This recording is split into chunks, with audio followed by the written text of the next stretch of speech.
for bugs.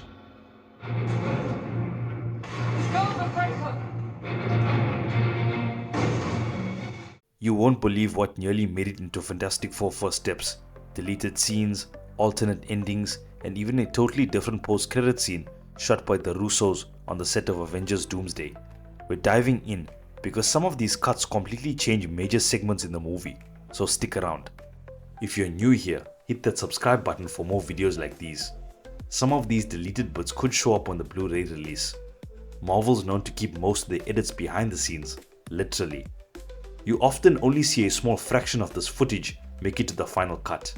Many of the deleted scenes don't have finished visual effects, and Marvel doesn't want janky visuals leaking out.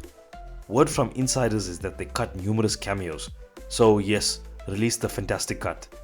Matt Shakman has already confirmed Marvel won't release a full director's cut of Fantastic Four. No Snyder style release here, but expect a few deleted scenes on Blu-ray. Usually the big edit vaults are saved for major Avengers films like Infinity War and Endgame. Those had dozens of unused sequences. It's like getting extra movies within a movie. Fantastic Four didn't have that many, but it still has more than most. Compared to Deadpool and Wolverine, both famous for having a huge number of cutscenes. Why so many cuts here? Mainly because the final runtime was surprisingly short, well under 2 hours, while most Marvel films run over. Honestly, it felt like the movie could have used an extra 10 or 15 minutes to fully pay off certain subplots. By contrast, Avengers Doomsday is confirmed to be over 2.5 hours long, and Secret Wars will likely push past 3 hours, like Endgame did. Ready for the big reveals? Let's start at the top. We're going chronologically through confirmed footage, as described by Shakman and the actors, and some of these won't have exact placement, just general context. So let's start at the top, John Malkovich's Red Ghost. In the trailer, Malkovich appears in the dark, long-haired, bearded, looks like he's walking into the light. Shakman confirmed this was meant for the opening montage, where Ted Gilbert is narrating the Fantastic Four's first 4 years in action. Reed Richards was supposed to fight the Red Ghost super apes on the Excelsior launchpad, complete with explosions, kicking an ape into the East River, and then facing Red Ghost himself on the platform. The plot? Red Ghost was trying to hijack the rocket for a mission on the moon, where he has a lunar base in the comics. Later, when Galactus flies into the Earth's solar system over the moon, we even see the future Foundation flag. So Red Ghost would have had a reaction when Galactus passed overhead. It was cut for pacing, to keep the film under 2 hours. But the super apes survived, as those blink and you'll miss them shots you see in the final cut. And there's more on that iconic montage. The opening montage was supposed to be packed with scenes of the team in the original black and blue Kirby style suits, and facing early villains like Mole Man and Giganto, a nod to Fantastic Four number 1. That blue and white look doesn't actually appear until the 1980s comics. The montage was lengthy, covering the team's earliest years. We also see the curtain pull back on stage with Gilbert introducing them. Then the alert hits and they dash to their car to go fight another threat. In the deleted version, Franklin isn't there. Sue just discovered she's pregnant and she wasn't really showing on screen yet. Later, the montage would loop back when Ted Gilbert tries and fails to interview them again, a callback to the beginning gag. Then there's a full tour of the Baxter building which leads into a family dinner sequence that echoes the promo bit, Sunday dinner at 7 PM sharp, which became a real meme for marketing. The entire extended portion, including 16mm home film footage with Herbie and family, was actually trimmed. There's also a fun parody of the 1960s dating show called Let's Make a Match, where Ben puts forth his facts and personality and then reveals he's a giant rock man.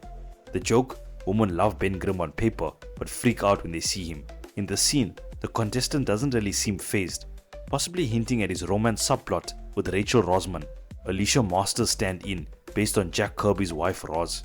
They'd even meet at a synagogue before Galactus attacks. This would have established the romantic arc better.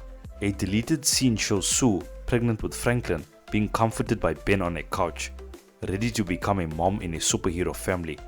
It could be before or after Silver Surfer arrives, another pacing casualty.